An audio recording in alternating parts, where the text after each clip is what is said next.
Bonjour, venez et écoutez. Je veux raconter, ô vous qui craignez Dieu, ce qu'il a fait en ma faveur. À pleine bouche, je l'avais invoqué. Il se trouvait exalté par mes lèvres. Si, dans mon cœur, j'avais eu en vue l'iniquité, Dieu ne m'eût pas entendu. Eh bien, Dieu a entendu. Il a été attentif aux accents de ma prière. Loué soit Dieu qui n'a pas repoussé ma prière et ne m'a pas retiré sa grâce.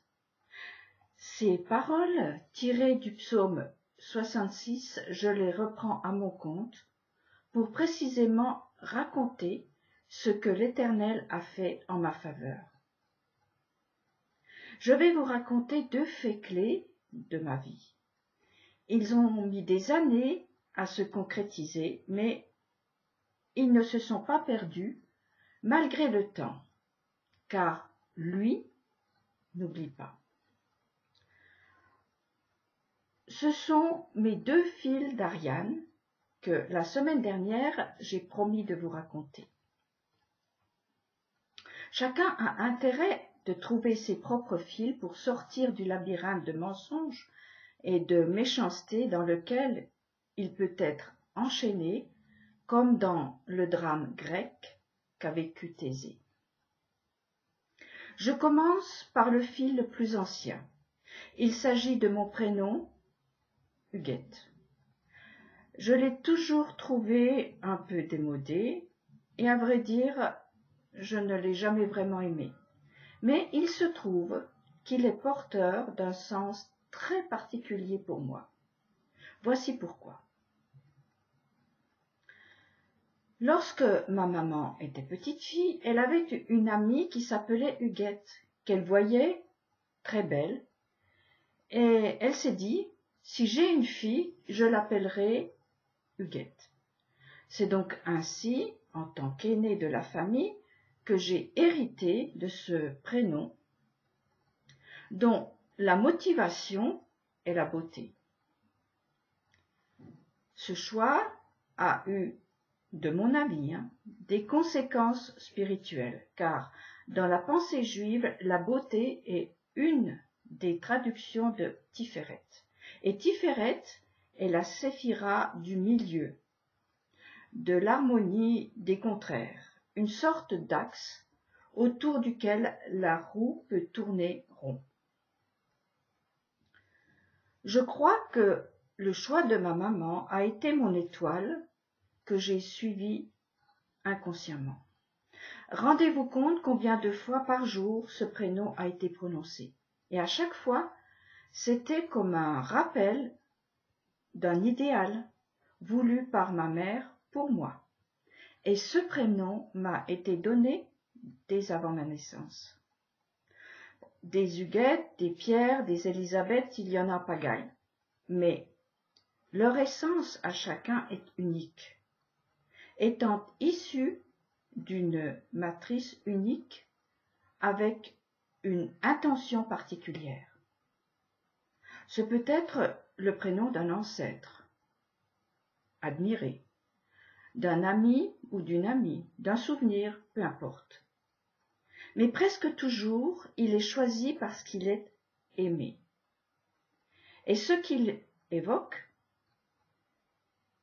c'est quelque chose qui a été admiré de l'ancêtre, de l'ami, d'un voyage ou encore d'une expérience. Chaque prénom a un parfum particulier. Je ne dis pas que c'est toujours le cas, mais la plupart du temps, le prénom choisi est un bon œil. Il est le souhait de celle qui vous a porté longtemps. Si vous avez l'occasion, demandez à votre maman l'origine de votre prénom. Laissez-vous surprendre et regardez-le avec bienveillance. Mes relations avec ma mère ne sont pas des plus simples. Peut-être que je ne suis pas conforme à son imagination. Mais je sais qu'avant ma naissance, elle m'a aimée et m'a légué ce qu'elle avait de plus beau. Le reste lui appartient. Je pense en tout cas que ce prénom n'est pas étranger à la guérison qui va faire l'objet de mon autre fil d'or auquel je m'accroche et que je suis, je dirais, aveuglément.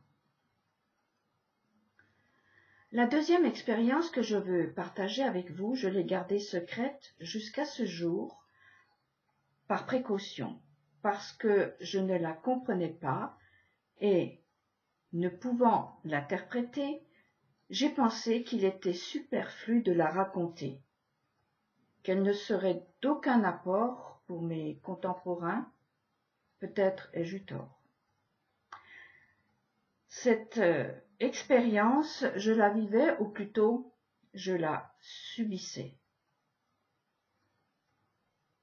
Tirée, poussée à U et à Dia, mais cette expérience m'a aussi portée.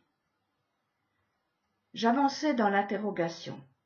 Qu'est-ce que cela veut dire? Que dois-je en faire? Jusqu'à récemment, où, lors d'un cours du Rav Dinovitz, il a mis des mots sur ce qui a bouleversé mon existence. Cela s'était passé lors d'un rituel courant dans le milieu religieux fréquenté en famille. Je me suis vue au bord d'un fleuve avec le sentiment de pouvoir passer sur l'autre rive. Et de cette scène paisible, deux mots sont comme parvenus à mes oreilles. Don de guérison. Avec mon savoir et avoir religieux, ma seule référence de guérison était lourde. Jeune, en bonne santé, je n'avais apparemment pas besoin d'être guérie de quoi que ce soit. Je n'avais d'ailleurs rien demandé, et je ne voyais personne de mon entourage immédiat avoir besoin d'être guéri miraculeusement. En fait, les histoires extraordinaires de guérison me faisaient toujours peur. Autant qu'elles m'attiraient, je ne savais pas trop où les classer, dans le blanc ou le noir. En tous les cas, ce vécu m'a bouleversé, et le terme bouleversé est bien faible. Démoli serait plus exact. C'est comme si une météorite était tombée au cœur de ma petite vie pleine de rêves. À cette époque, jeune maman, j'avais d'autres préoccupations.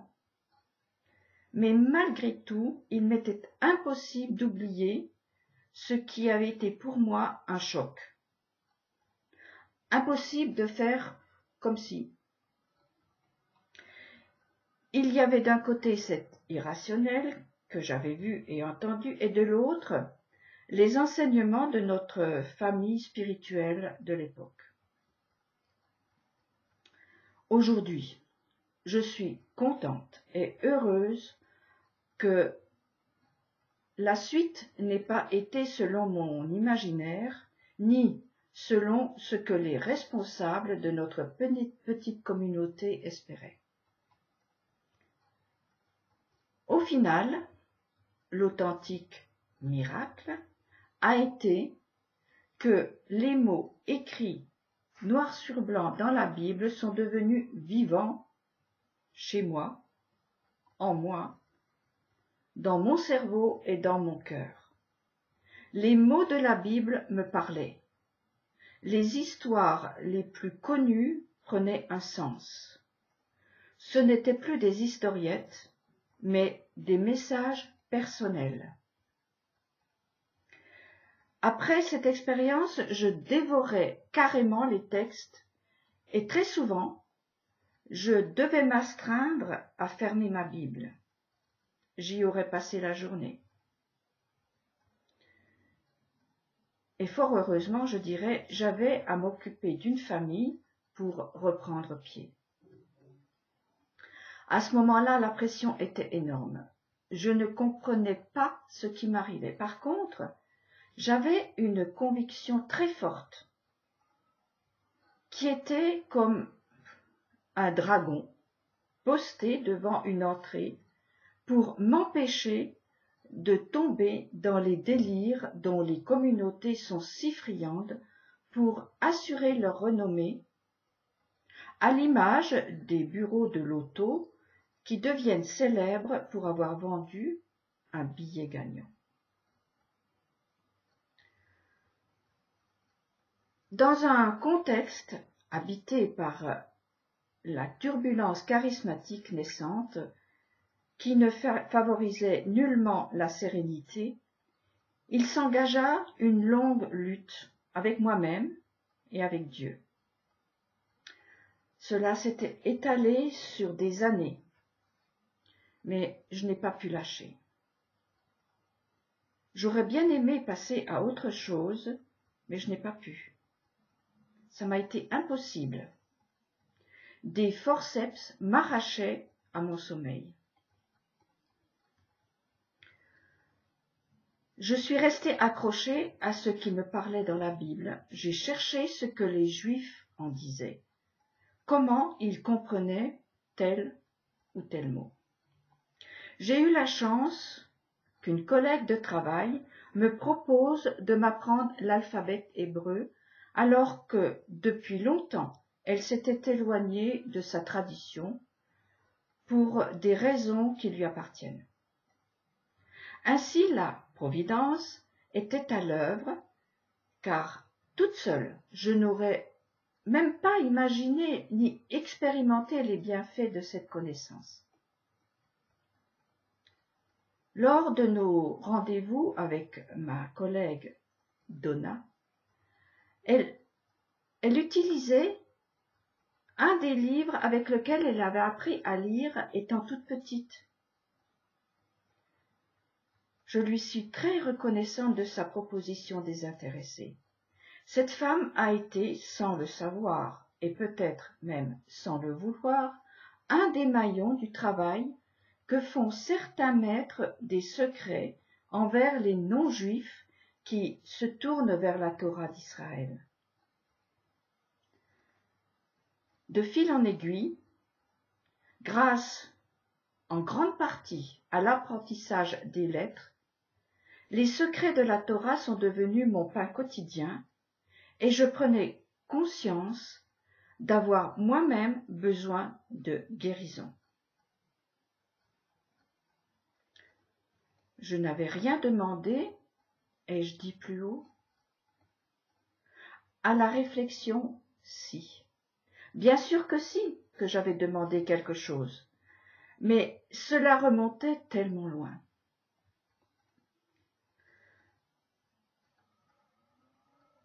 Dans mon enfance, j'avais comme habitude de prononcer une prière comme un moulin à prière. Seigneur, je ne suis pas digne que tu entres en moi, mais dis seulement un mot et je serai guéri. Certains d'entre vous la connaissent certainement. Petite fille, le matin, dans l'église glacée où nous menaient les sœurs de la Providence, ça ne s'invente pas, je demandais effectivement de tout mon cœur d'être guérie. Je ne savais pas bien de quoi. Peut-être d'une mauvaise pensée, d'une gourmandise, d'un mensonge. Bon, bref, s'il te plaît, Dieu, dis seulement un mot pour que je sois guérie et que toute propre, tu puisses habiter chez moi.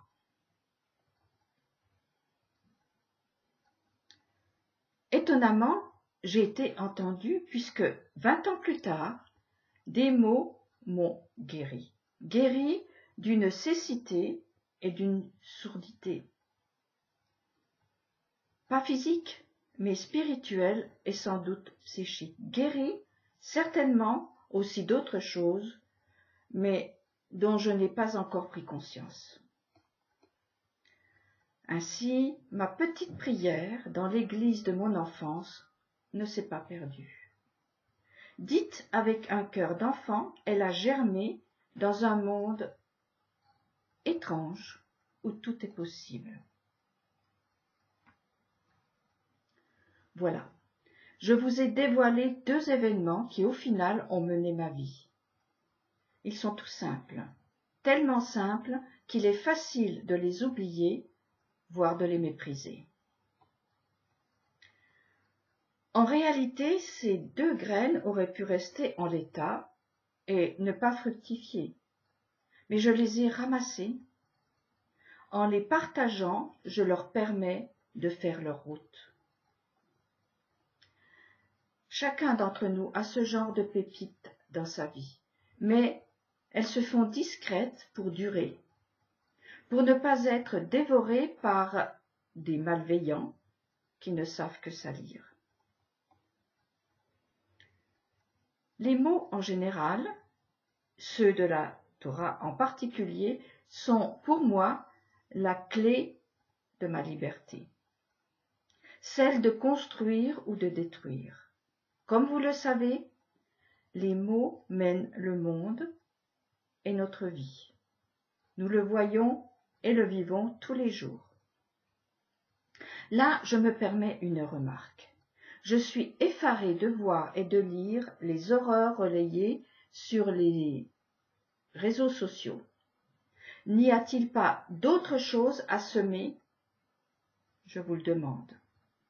Ce n'est pas la peine de pousser des cris d'orfraie sur les manipulations de la presse officielle tout en continuant à dire et ainsi se faire soi-même par des copier-coller les relais de mensonges plus ou moins bien distillés. Je ferme la parenthèse. Par la parole de Dieu, tout est en place pour que ça marche. La parole de l'homme, fruit de sa pensée et mère de ses actions, est capable de détraquer cette machine. Dommage que le plus souvent cette parole détruit, mais elle peut aussi réparer, et c'est cette option qu'un Bnei Adam ou Bat Adam doit privilégier. Les mots sont tes ailes, envole-toi, a dit un sage d'Israël à un de ses élèves. Pendant de nombreuses années, je n'avais d'autre choix que de fouiller dans les livres, crier mon incompréhension et ma solitude. Pendant mon sommeil, les rêves sont venus à mon secours. Bien que hermétiques, ils me disaient de continuer d'avancer. Je m'y voyais mise dans des situations où je devais monter, gravir des chemins si pénibles que mes jambes ne me portaient plus. Mais j'arrivais toujours au sommet. Aujourd'hui, les enseignements des secrets de la Torah délivrés par des hommes chargés de faire descendre l'idéal sur la terre me permettent de me poser, de poser pied et de trouver ma nourriture, me fortifier et grandir. Le prophète Isaïe nous dit : « Ah, vous qui avez soif, venez, voici de l'eau.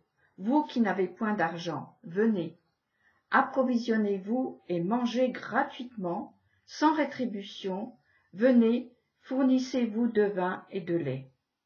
Écoutez, écoutez-moi, alors vous mangerez ce qui est bon, et votre âme se délectera de mets savoureux. » Certes, ces mots sont adressés à Israël, mais n'est-il pas dit que Japheth entre dans la tente de Sem? Nous sommes, vous et moi, appelés à être des oiseaux. Oui, je suis un oiseau, tout comme vous qui écoutez. Je tiens le rester en réparant mes ailes. Dans la foulée, je vous encourage à vaincre votre peur. Quittez les poulaliers et trouvez par vous-même votre nourriture dans les jardins de la maison d'Abraham, d'Isaac et de Jacob.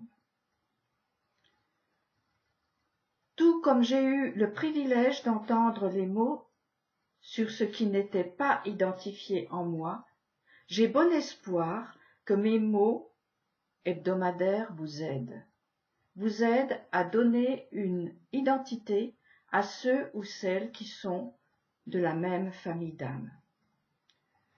Bonne journée et bonne semaine.